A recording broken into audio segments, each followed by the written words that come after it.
વિદ્યાનગર પોલીસે ભેજાબાજ પિતા પુત્રની ધરપકડ કરી હતી। આણંદ જિલ્લાના વિદ્યાનગર પોલીસ મથકે ભેજાબાજ પિતા પુત્ર સુનિલ મદનલાલ શેઠિયા અને ધાર્મિક સુનિલ શેઠિયા સામે મોટી કાર્યવાહી કરાઈ છે। પોલીસના જણાવ્યા અનુસાર આ બંને આરોપીઓએ નકલી ડોક્યુમેન્ટ્સ અને બોગસ વર્ક પરમિટના આધાર પર લોકોને અમેરિકા અને કેનેડા વિઝા અપાવવાની લાલચ આપી હતી। આ મામલામાં 16 લાખથી વધુની છેતરપિંડી થઈ હોવાનું સામે આવ્યું છે।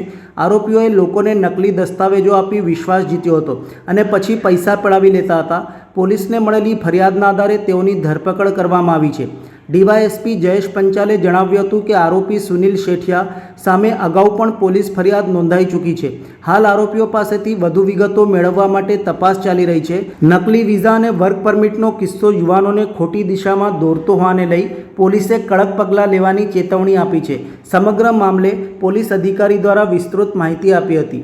તારીખ 13/5/2025ના રોજ મિલનકુમાર રતિલાલ જાણી રહેવાસી કાંસોર નાઓએ વિદ્યાનગર પોલીસ સ્ટેશનમાં આવી પોતાની ફરિયાદ હકીકત જાહેર કરેલ કે પોતાના દીકરા જૈમિન તથા પોતાના જમાઈ દિવ્યાંગ કુમાર નાઓને કેનેડાના વિઝા અપાવી અને કેનેડા મોકલવા માટે આરોપીઓએ તેની સાથે છેતરપિંડી કરેલ હોય આ બાબતે વિદ્યાનગર પોલીસ સ્ટેશન દ્વારા ગુનો રજીસ્ટર કરવામાં આવેલો। આ આરોપી સુનિલ કુમાર મદનલાલ શેઠિયા વિરુદ્ધમાં આ અગાઉ વિદ્યાનગર પોલીસ સ્ટેશનમાં 2 ગુનાઓ રજીસ્ટર થયેલા હોય અને તેઓને આ ગુનાના કામે એસઓજી દ્વારા એરેસ્ટ કરવામાં આવેલા। પરંતુ આ આરોપી દ્વારા અવારનવાર અન્ય સાહેદોને પણ આ જ રીતે છેતરપિંડીનો ભોગ બનાવેલ હોય આ બાબતે ગુનો રજીસ્ટર કરવામાં આવેલો હોય। ગુનાની ગંભીરતા સમજી પોલીસ અધિક્ષક શ્રી જસાણી સાહેબે આ ગુનામાં સંડોવાયેલ તમામ આરોપીઓને તાત્કાલિક પુરાવા એકત્રિત કરી એરેસ્ટ કરવા માટે વિદ્યાનગર પીઆઈ ગોયલ સાહેબને જરૂરી સૂચના આપેલી। જેના ભાગરૂપે આ ગુનામાં સંડોવાયેલ સુનિલ કુમાર મદનલાલ શેઠિયા તથા તેના દીકરા ધાર્મિક સુનિલ કુમાર શેઠિયાને તારીખ 16/5/2025ના રોજ એરેસ્ટ કરી અને નામદાર કોર્ટમાં રજૂ કરી આજ તારીખ 19/5/2025 સુધીના રિમાન્ડ મેળવવામાં આવેલા છે।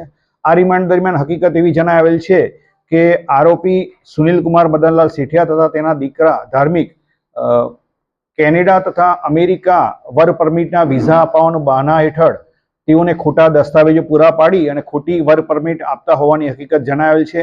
આ અગાઉ તેઓએ અન્ય પણ સાહેદો સાથે છેતરપિંડી કરેલી છે અને તેના ગુનાઓ રજીસ્ટર કરવામાં આવેલા છે। આ ગુનાના કામે તેઓએ કુલ 16,22,500ની છેતરપિંડી કરેલી છે અને તેઓને આ ગુનાના કામે એરેસ્ટ કરવામાં આવેલા છે। આપના માધ્યમથી આણંદ જિલ્લાના અન્ય નાગરિકોને પણ વિનંતી કરવામાં આવે છે કે આ આરોપીઓએ તેમને કોઈ છેતરપિંડીનો ભોગ બનાવેલો હોય કે કેનેડા કે અમેરિકાના ખોટા વર્ક પરમિટ આપી ખોટા વિઝા અપાવવાનો બહાને તેમની સાથે છેતરપિંડી કરેલી હોય તો સંબંધિત પોલીસ સ્ટેશનનો સંપર્ક કરી તેઓના વિરુદ્ધમાં કાયદેસરની કાર્યવાહી કરવામાં આવે।